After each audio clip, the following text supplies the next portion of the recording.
संभल में बवाल के दूसरे दिन भी बाजार बंद रहा और दुकानदार असमंजस में रहे। रविवार को जामा मस्जिद में सर्वे के लिए पहुंची टीम पर हमले के बाद से इलाके में तनाव है। संभल में अघोषित कर्फ्यू जैसा माहौल है। सुरक्षा के लिए व्यापक इंतजाम किए गए हैं। पुलिस और प्रशासन के अधिकारी स्थिति पर कड़ी नजर रखे हुए हैं। मैं हूं स्वाति वर्मा, आप देख रहे हैं पब्लिक एशिया न्यूज और आज मेरे साथ मौजूद है स्टूडियो में पब्लिक एशिया के ग्रुप एडिटर मुकेश वस्त जी। मुकेश जी, स्वागत है आपका पब्लिक एशिया न्यूज में। धन्यवाद स्वाति। मुकेश जी, पहले तुम्हारे दर्शकों को बताएं कि आखिर ये संभल विवाद उठा कहां से आया है ये संभल विवाद? स्वाति, पहले तो मैं आपके चैनल के माध्यम से जो है लोगों से अपील करूंगा कि जो घटना घटी है एक तो बहुत ही निंदनीय है। इस तरह की घटनाएं जो है समाज में नहीं घटनी चाहिए, क्योंकि ऐसी घटनाओं से जो है समाज में अराजकता फैलती है और जो एक अच्छा वातावरण है वो दूषित हो जाता है। तो मैं लोगों से अपील करूंगा कि न्यायालय पे भरोसा रखें और शांति व्यवस्था बनाए रखें। अब स्वाति, पहला सवाल है आपका कि ये क्या है पूरा मामला। स्वाति, हिंदू पक्ष ने एक अपील जो है न्यायालय में दाखिल की, जिसमें उन्होंने कहा कि जो जामा मस्जिद है वो हरि मंदिर है। तो इस तरह की एक याचिका दायर की गई। उस याचिका के बाद कोर्ट ने जो है एक आदेश किया कि जाके उसका सर्वे किया जाए कि वो मंदिर है या मस्जिद है। तो सर्वे की टीम जो है स्वाति वहाँ गई और वहाँ पे पहले सर्वे करा और सर्वे करने के बाद जो है उन्होंने अपनी रिपोर्ट न्यायालय को प्रस्तुत की। उसके बाद मुझे लगता है कि उस रिपोर्ट में कुछ खामियां रह गई थी या जांच प्रॉपर नहीं हो पाई, तो सर्वे टीम दोबारा से फिर स्वाति वहाँ गई और जो टीम ने जो सर्वे किया दोबारा से, तो उस दोबारा जो सर्वे किया गया उस पर ये सब बवाल हुआ। और बवाल स्वाति इतने बड़े स्तर पे चला गया, पत्थरबाजियाँ हुई, मस्जिद को भी नुकसान पहुँचाया गया और दोनों समुदाय के लोग आपस में भिड़ भी गए। प्रशासन को जो है सख्त कदम उठाना पड़ा और इसमें स्वाति 4 लोगों की जानें चली गई और कितने लोग इस घटना में घायल हो गए। स्वाति, संभल में हिंसा भड़काने के मामले में पुलिस ने समाजवादी पार्टी के सांसद जिया उर रहमान वर्ग, सदर विधायक इकबाल महमूद के बेटे सुहेल इकबाल और अन्य 5 लोगों के विरुद्ध रिपोर्ट दर्ज कराई। रिपोर्ट के बाद संसद के शीतकालीन सत्र में जाते जिया उर रहमान वर्ग ने अपना रिएक्शन दिया। उन्होंने कहा कि ये बहुत दुर्भाग्यपूर्ण है, एक पूरी तरह से पूर्व नियोजित घटना है। देश भर में मुसलमानों को निशाना बनाया जा रहा है। इस पर क्या कहना चाहेंगे आप? देखो स्वाति, जो वहाँ के सांसद हैं, क्योंकि वो मुस्लिम समुदाय से आते हैं, तो और क्योंकि मस्जिद का बहुत बड़ा मामला है। देखिए, धर्म की राजनीति जो है हर पार्टी कर रही है स्वाति। कोई भी ऐसा पार्टी नहीं है जो धर्म की राजनीति नहीं कर रही है, चाहे वो भारतीय जनता पार्टी हो, चाहे समाजवादी पार्टी हो, चाहे बहुजन समाज पार्टी हो, चाहे वो कांग्रेस हो। जितने भी दल हैं कहीं ना कहीं वो धर्म की राजनीति करते नज़र आते हैं।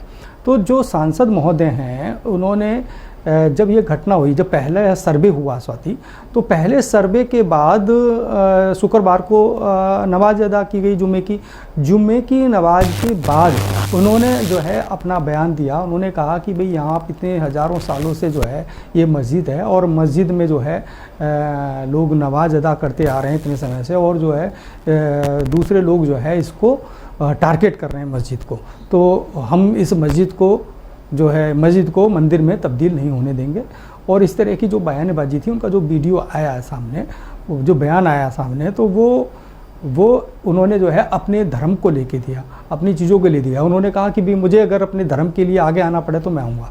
अब जो अभी आप कह रहे हो कि FIR दर्ज हुई, अब उस बयान के बाद, जुम्मे की नमाज के बाद जो बयान है, उसके बाद जो है लोगों को लगा, यानी प्रशासन को लगा कि हो सकता है कि सांसद का जो ये वीडियो है इससे ये दंगा भड़क गया हो। तो इसलिए जो है सांसद को और विधायक जी हैं वहाँ के, जो उनके 2 पुत्रों को जो है इसमें नामजद किया गया है। स्वाति, एक बात बताइए मुकेश जी, ठीक है, हम हर जो राजनीति पार्टी है वो धर्म पे ही राजनीति करती है, लेकिन इस संभल मुद्दा अभी हाल ही में आया। मतलब मुझे ये समझ में नहीं आता है कि समय समय पर एक नया मुद्दा लाया जाता है या कहाँ से इसकी उपज होती है। भाई एक टाइम था अयोध्या का मुद्दा चल रहा था, अयोध्या का मुद्दा शांत हुआ, अब एक ये नया विकसित कर दिया गया संभल। ये एकदम शांत था, चुनाव के आसपास ही एकदम से संभल कहाँ से आ गया ये संभल हिंसा? देखो स्वाति, क्योंकि ये ऐसे जो धार्मिक मामले होते हैं, धार्मिक मुद्दे होते हैं, धर्म से जुड़े हुए मुद्दे होते हैं, इन पे जो है ज़्यादा टिप्पणी नहीं की जा सकती।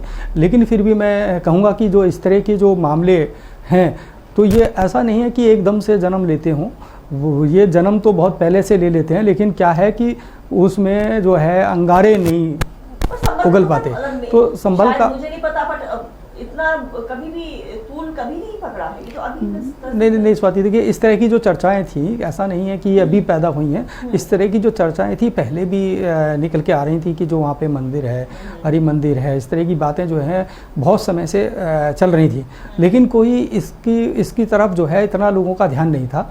और अब एकदम से जो है ये मामला इतना बड़ा बन गया कि कोर्ट में गया, कोर्ट से आदेश हुए, सारी चीज़ें हुई जो आप देख रहे हो पिछले 2 दिन में 3 दिन में जो चल रहा है।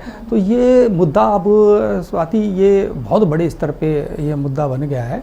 और इसमें तीनों पार्टियां, चारों पार्टियां जो मेजर पार्टियां हैं, कांग्रेस है और अपना बीजेपी है और बहुजन समाज पार्टी है और अखिलेश जी की समाजवादी पार्टी है, ये उतर के आ गई हैं। अब ये राजनीतिक मुद्दा भी बन गया स्वाति। संभल हिंसा के बाद समाजवादी पार्टी के अध्यक्ष अखिलेश यादव ने गंभीर आरोप लगाए हैं सरकार पर। उन्होंने कहा है कि पुलिस और प्रशासन ने जानबूझकर हालात बिगाड़े हैं। अखिलेश यादव का ये बयान उनकी उपचुनाव में उम्मीद मुताबिक परिणाम न आने की वजह है या और भी? देखो स्वाति, अखिलेश यादव जी का कहना है कि जब सर्वे टीम एक बार चली गई थी तो सारा सर्वे पूरा हो गया था, तो दोबारा सर्वे क्यों किया गया? उनका पहला नहीं, ये देखिए ये तो आप और हम नहीं कह सकते, ये तो जो वहाँ के प्रशासनिक अधिकारी हैं या राजनीतिक जो अपनी वहाँ की पार्टी बीजेपी की सरकार है, योगी जी हैं, उनकी तरफ से इस तरह के बयान आने चाहिए। हम लोग इसमें कोई टिप्पणी नहीं कर सकते, लेकिन मेजरली जो बात है कि उनका जो आरोप है मैं वो बता रहा हूँ कि सर्वे एक बार हुआ, दोबारा क्यों हुआ, और सुबह 5 बजे जो है अचानक जो है टीम जो है वहाँ पहुँच जाती है। तो ये इस तरह से जो है सरकार जो है ज़बरदस्ती इस तरह के मामलों को आगे बढ़ा रही है। समाजवादी पार्टी जो है हमेशा से जो है, देखिए क्योंकि विपक्ष की पार्टी है बड़ी, तो टारगेट करेगी सरकार को। अब वो टारगेट इसलिए कर रहे हैं योगी जी को क्योंकि देखिए उपचुनाव हुए, उपचुनाव में 9 सीटों पे चुनाव हुआ, 9 सीटों पे जो उपचुनाव हुआ उसमें जो है समाजवादी पार्टी को 2 सीटें मिली, 7 जो है बीजेपी और उसके आरएलडी को 1 सीट मिली, उनका सहयोगी दल था। अब इस बात से क्योंकि उनको लग रहा था कि वो 5-6 सीटों में जो है उनकी जो है पार्टी निकाल ले जाएगी, तो ये देखिए क्योंकि उपचुनाव को लेके पहले जिस चुनाव के लोकसभा चुनाव के बाद से ही उपचुनाव पे चर्चा शुरू हो गई थी। आपने देखा उपचुनाव को ऐसा लग रहा था जैसे कि उत्तर प्रदेश का चुनाव हो रहा हो। हाँ, और देखिए योगी जी की प्रतिष्ठा भी जुड़ी हुई थी कि लोकसभा चुनाव में जो भाजपा को उत्तर प्रदेश में हार मिली, उपचुनाव उनकी नाक का भी सवाल था। इसीलिए पहली बार मैंने देखा कि जनरली मुख्यमंत्री जी 9 की 9 सीटों पे 2 या 3 बार गए, अपनी वहाँ जनसभा भी की, रोड शो भी किए, मतलब पूरी ताकत मुख्यमंत्री जी ने उन 9 की 9 सीटों पे झोंक दी। ऐसे समाजवादी पार्टी ने भी पूरी ताकत झोंक दी। तो ये एक अलग मामला होगा। अब ये अखिलेश जी कह रहे हैं कि जो इन्होंने जो है हमें वोट डालने नहीं दिया गया, और ये हम चुनाव आयोग में इनकी शिकायत भी की है, और ये उससे बचने के लिए जो है संभल का मुद्दा को ज़बरदस्ती पैदा किया गया है। वो प्रशासन पे आरोप लगा रहे हैं, सरकार पे आरोप लगा रहे हैं कि ये जबरन इस तरह के मामले किए गए, और अगर इनको पारदर्शिता दिखानी थी तो दोबारा से जो है कोर्ट में जाके कोर्ट से दोबारा ऑर्डर लेना चाहिए था सर्वे दोबारा करने के लिए, और बिगर ऑर्डर के जो है इन्होंने दोबारा जाके वहाँ पे सर्वे किया। संभल के में लगी आग की चिंगारियां बिहार तक पहुंची। आरजेडी नेता तेजस्वी यादव ने उत्तर प्रदेश में पुलिस के लोगों को गुंडा मवाली में बदल दिया है। उनका कहना है कि भाजपा नफरत ही नहीं फैला रही, बल्कि किसी भी प्रकार से देश को ये तोड़ना चाहती है। अगर इस तरह का प्रयास रहा तो बिहार में वो चुप नहीं बैठेंगे। तो संभल में लगी आग जो बिहार में पहुंच गई है, इस पर क्या कहना चाहेंगे आप? देखो स्वाति, जो संभल में लगी आग है वो बिहार ही नहीं, पूरे उत्तर प्रदेश के साथ पूरे देश में फैल गई है। मैं आज आपको बता रहा हूँ, क्योंकि मैं आज सुबह से जो है वॉच आउट कर रहा हूँ। कल से बहुत सारे लीडरों के बयान आए, बिहार के, उत्तर प्रदेश के, वो पक्ष और विपक्ष के। ओबीसी जी का भी बयान आया, मायावती जी का भी बयान आया, राहुल गांधी का भी बयान आया। तो जितने भी बड़े पॉलिटिशियंस हैं, जब ये ऐसी घटनाओं पे बयानबाजी शुरू कर देंगे तो वो आग पूरे देश में ही लगेगी। स्वाति, संभल की घटना पर भाजपा सांसद दिनेश शर्मा ने कहा है कि लोग लाशों पर राजनीति करने का ख्वाब देखते हैं। वहीं केंद्रीय मंत्री गिरिराज सिंह का बयान आया है। उनका कहना है कि घटना विपक्ष के एक राजनीति का मुद्दा बना रही है। इस पर आप क्या कहना चाहेंगे? अब देखिए स्वाति, ये तो राजनीतिक लोग हैं, किसी को अब अखिलेश यादव कहते हैं कि ये लाशों पे राजनीति करते हैं, अखिलेश यादव कितनी बार भारतीय जनता पार्टी को टारगेट करते हैं, गोधरा से लेकर सारे मामलों में बोलते हैं कि ये राजनीति करते हैं। तो जहाँ तक मेरा सवाल है आरोपों का, तो देखिए ये तो राजनीतिक पार्टियों का काम है एक दूसरे पर आरोप लगाना साथी, लेकिन मैं तो ये राजनीतिक पार्टी के प्रमुखों से भी अपील करूँगा कि इस तरह की घटनाओं में जो है बयानबाजी से बचें और शांति की अपील करें, और सभी लोग जाके, सारी पार्टियों के प्रमुख जाके सारे दोनों समुदायों को बैठा के समझाएं और बातचीत करें, क्योंकि ये मामला न्यायालय में चला गया, इसका निर्णय तो न्यायालय ही लेगा साथी। बिल्कुल सही बात है जी। मुकेश जी, आपको क्या लगता है कि जैसे एक अयोध्या का मामला हुआ था, वो तो हुआ ही था, ये संभल मामला जो हो रहा है, संभल विवाद जो छिड़ा हुआ है पूरे देश में, ये क्या रूप ले सकता है आगे चल के, क्या होगा इसका आगे? देखिए साथी, अभी हमारे बहुत सारे मीडिया मित्रों से बात चल रही थी कल से, जब से संभल की घटना हुई है, क्योंकि हमें याद है कि जब अयोध्या में बाबरी मस्जिद वाला मामला हुआ था तो इसी तरह के स्टार्टअप हुआ था, हालात यही रहे वहाँ पे जो कल संभल में हुआ है। तो अयोध्या पार्ट 2 के रूप में भी लोग इसको देख सकते हैं कि जो घटनाएं घट रही हैं, जो सब हो रहा है, जो दो समुदाय के लोग आपस में जो इस मामले को तूल दे रहे हैं, तो जो बात निकल के आ रही है स्वाति, तो उसको उसी नज़रिए से देखा जाएगा। अच्छा सवाल है आपका। संभल हिंसा के विरोध में कांग्रेस प्रदेश अध्यक्ष अजय राय का ये बयान आया और अन्य कार्यकर्ता ने ज्यादा बयान दिए नहीं है, और अन्य कार्यकर्ता जो हैं उन्होंने पार्टी मुख्यालय पर मौन रहकर प्रदर्शन किया है और मृतकों की आत्मा की शांति के लिए प्रार्थना की है। एकदम से कांग्रेस का ये शांत हो जाना क्या इशारा करता है? कांग्रेस पार्टी शांत नहीं है, उनके प्रदेश अध्यक्ष बोल रहे हैं तो पार्टी का, क्योंकि एक स्टेट पे प्रमुख ही बयान देता है, तो अगर उन्होंने बयान दिया है, देखिए अभी मैं देख रहा हूँ जो बयानबाजी, तो इंडिया बहुत ही शांत है, कहाँ कांग्रेस इतना नहीं, देखिए आज एकदम से शांत कैसे? नहीं, ऐसा नहीं कह सकते कि कोई काफी तूल पकड़ा हुआ हर विपक्षी पार्टी इस पे अपने अरे नहीं, इस बात आप गलत बोल रहे हो कि सभी बयान ही दे रहे हैं, अभी इसमें कोई उतर के थोड़ी जाएगा। वहाँ समाजवादी पार्टी भी बयान दे रही है, कौन संभल गया? अभी तक कोई संभल थोड़ी गया है, और संभल जाने भी नहीं दिया जाएगा, क्योंकि जितने भी नेता वहाँ संभल में जाएंगे उससे ज़्यादा माहौल ख़राब होगा। अभी इनके बयानों से ही माहौल ख़राब हो रहा है, अगर ये पहुंच गए तो और ज़्यादा माहौल ख़राब होगा। तो अभी तो मुझे लगता है प्रशासन को जो है बहुत बड़े कदम उठा के जो है इस मामले को शांत करना चाहिए और लोगों को समझाना चाहिए। ये प्रशासन की जिम्मेदारी और ड्यूटी बनती है कि दोनों पक्षों के लोगों को बैठा के ये समझाया जाए कि क्योंकि मामला कोर्ट में है, कोर्ट का निर्णय इतनी जल्दी से नहीं आता है।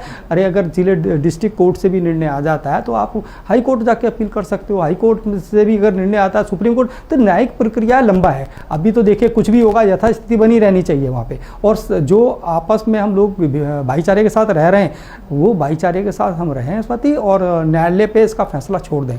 और राजनीतिक पार्टियों के लोगों को मुझे लगता है कि प्रशासन को इस मामले में दखलंदाजी ना होने दें, चाहे वो भारतीय जनता पार्टी हो, चाहे समाजवादी पार्टी हो, बहुजन समाज पार्टी हो, कांग्रेस हो या अदर्स पार्टी हो, सबको रोका जाए, बड़े नेताओं के बयानबाजी पर रोका जाए। और सब अगर मैं अभी थोड़ी देर पहले ये कह रहा कि अगर सभी नेताओं पार्टी के प्रमुख हैं, अगर वो चाहते हैं संभल शांत हो तो वो इस तरह की बयानबाजी से बचें और संभल शांत होने का ही बयान दें।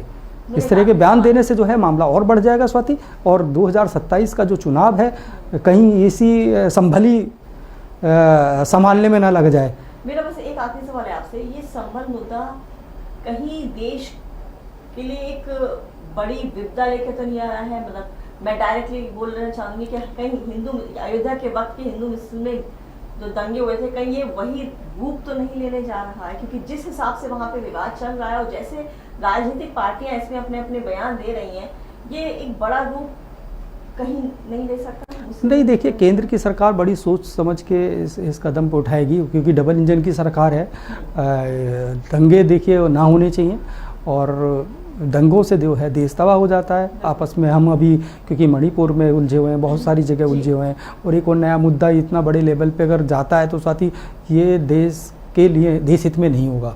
और क्योंकि आज़ादी के समय में सभी समुदाय के लोगों ने अपना योगदान दिया, और जो वहाँ के सांसद बोल रहे हैं वो कोई गलत नहीं बयान दे रहे। उन्होंने कहा भाई हम यहाँ कोई मजबूरी में नहीं है, हमारी यहाँ हमारा देश है, हमारा वतन है, और ये हमारी वो है, हम किसी के वो नहीं हैं, तो और हमें भी जो है न्यायालय पे भरोसा है। तो अगर वो न्यायालय पे भरोसा है तो मैं तो सांसद महोदय से भी कहूँगा वो अपनी समुदाय के लोगों को जो है समझाएं और इस तरह की वारदात आगे ना बढ़े, आगे इस तरह की बयानबाजी ना दिए जाएं जिससे कि और उग्र हो सके ये रोग और शांति बनी रहे। मैं तो शांति की अपील करूँगा स्वाति चैनल के माध्यम से भी कि हम सब लोग एक हैं और न्यायालय पे छोड़कर हमें जो है इस तरह के मामलों में ना उलझना चाहिए और न ही इस तरह की बयानबाजी देनी चाहिए।